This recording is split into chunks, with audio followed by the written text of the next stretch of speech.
बड़ी खबर निकलकर सामने आ रही है कि इस बार होने वाले विधानसभा चुनाव 2024 में झारखंड में झामुमो 16 सीटों पर अपने प्रत्याशी उतारेंगे। वही अगर एनडीए की बात करें तो एनडीए में आजसू को 11 सीटें मिलने की बात कही जा रही है। अभी एक सीट पर चर्चा होना बाकी है, बाकी 10 सीटें कंफर्म बताई जा रही है। आइए इसके बारे में हम आपको विस्तार से बताते हैं। इसे बताइए कि अभी आजसू में जो 10 सीटें कंफर्म बताई जा रही है वो कौन कौन सी सीटें हैं, और एक जो सीट है जिस पर अभी चर्चा होना बाकी है उस सीट के बारे में आप जरा विस्तार से बता दीजिए। जी हाँ रितिका, मैं ये बता दें कि जो बड़ी खबर निकल कर ये आ रही है कि आजसू के 10 सीटें मिल चुकी है और एक सीट पर मामला फंस रहा है। लेकिन सबसे बड़ी बात 5 मिनट पहले की हम लोग बात करते थे, ये अभी आ रहा है कि आजसू के दो प्रत्याशी हैं वो बीजेपी में जा सकते हैं। अगर हम बड़कागांव की बात करें तो बड़कागांव से रोशनलाल चौधरी जो सीपी चौधरी के भाई हैं वो आजसू में ना लेकर के वो बीजेपी में शामिल होंगे, वहाँ से चुनाव लड़ने की बात हो रही है। और अगर हटिया की बात करें, हटिया से अजय नाथ साहजी हैं जो कांग्रेस में थे, और एक सिमरिया से जो झारखंड मुक्ति मोर्चा में थे वो बीजेपी में जाने की बात चल रही है। और ये भी कहा जा रहा है कि तीनों एक साथ एक एरोप्लेन में, एक फ्लाइट में दिल्ली बीजेपी के जो आला अधिकारी है उनसे मिलने गए हैं। लेकिन हम अगर आप आजसू की बात कर रहे थे, आजसू में जो बड़कागांव सीट है वही मामला फंस रहा था।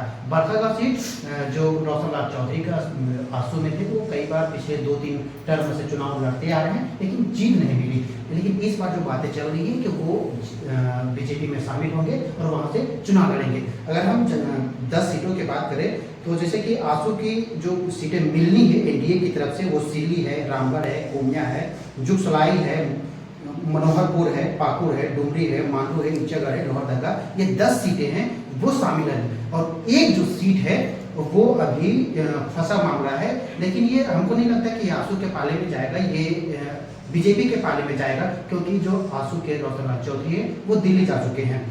और अगर हम झारखंड मुक्ति मोर्चा की बात करें तो जो सूत्र के हिसाब से जो मामला आ रहा है, जो खबरें आ रही हैं कि वो 16 सीट पर ऐलान जो अनऑफिशियली है वो हो चुका है, खबरें फैलाई जा रही है, लेकिन ऑफिशियल तरीके से वो मामला अब तक निकल के नहीं सामने आया है। लेकिन एनडीए की बात है, एनडीए में ये उम्मीद लगाया जा रहा है कि 68 सीटें जो एनडीए के घटक दल भी हैं, जैसे कि आपका जेडीयू है, रामविलास पासवान की जो चिराग पासवान के पिता थे उनके पार्टी हैं, वो एक सीट लड़ने की बातें चल रही है कि वो एक सीट से चुनाव लड़ेंगे।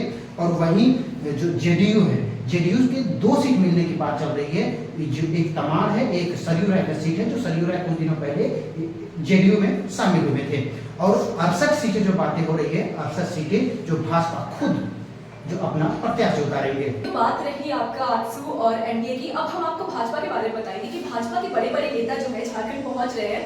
उसमें से हिमंता बिश्व शर्मा ने अपना एक बयान दिया था कि चुनाव आयोग जैसी आचार संहिता लागू करेगी, भाजपा 48 घंटे के अंदर अपनी 99% सीट जो है उसकी घोषणा कर देगी। तो इसके बारे में अभी क्या निकल के सामने आ रहा है, जरा बताइएगा। जी रितिका, कि ये बता दें कि जो कल जो झारखंड के जो बड़े नेता हैं, प्रदेश अध्यक्ष हैं या अपोजिट के नेता थे जो बाबूलाल मराठी के हैं या चंपाई सोरेन के, वो दिल्ली गए हुए थे। और दिल्ली कुछ 1 घंटा पहले दिल्ली से जितने भी बड़े नेता थे वो आ गए हैं।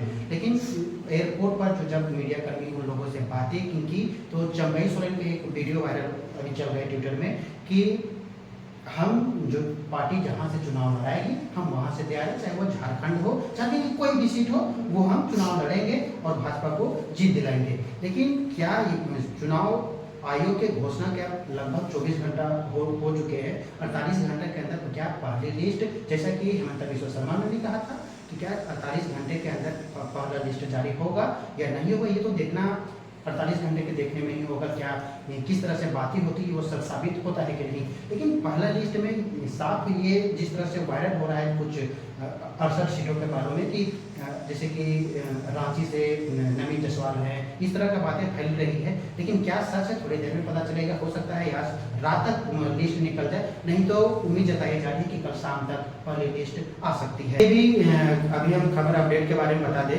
कि ये भी मामला निकल के सामने आ रहा है कि जो इंडिया गठबंधन है, इंडिया गठबंधन में झारखंड मुक्ति मोर्चा की बात करें या कांग्रेस की बात करें या आरजेडी की बात करें तो आरजेडी के जो पूर्व मुख्यमंत्री तेजस्वी यादव आपका 18 को रांची आ रहे हैं, यहाँ जनसभा करेंगे, बातें होगी।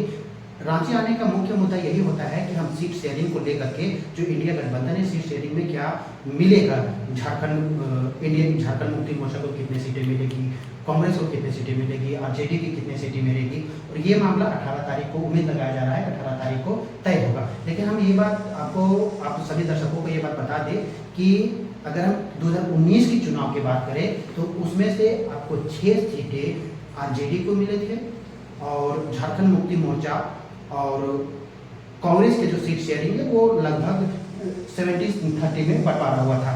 लेकिन इस बार देखना ये बात बहुत रोचक होगा कि आजसू अब 11 सीटें वहाँ मिल रही है, इस तरह से कांग्रेस में बात चल रही हमें भी ज़्यादा सीट मिले, क्योंकि वो 30 सीटें पर पहले 2019 में चुनाव जीती थी कांग्रेस, लेकिन और 17 से 18 सीटें वो कांग्रेस की जो विधायक अभी भी हैं। तो ये सभी का ये मन होता है कि हम ज़्यादा सीटों पर चुनाव लड़ें और मेरी भी सरकार हो, मेरा भी मुख्यमंत्री हो। लेकिन मुख्यमंत्री कहने का मतलब ये है कि कुछ दिनों पहले जब सभा हो रही थी, कांग्रेस के जो अधिकारी जो आला कमान आए हुए थे कि ये बता रहे कि अगर हमारी विधायक अधिक बनते हैं, लगभग 25-30 बन जाते हैं, तो हम टर्म के हिसाब से जैसे होता है कि 6 महीने में हम रहेंगे तो 6 महीना कांग्रेस की सरकार रहेगी, उस हिसाब से बातें हो रही थी। लेकिन इस बार होगा कि कांग्रेस ज़्यादा सीटें मांगने का डिमांड कर सकता है। लेकिन ये देखना दिलचस्प होगा कि झारखंड मुक्ति मोर्चा क्या वो सीटें अधिक सीटें देगा या नहीं।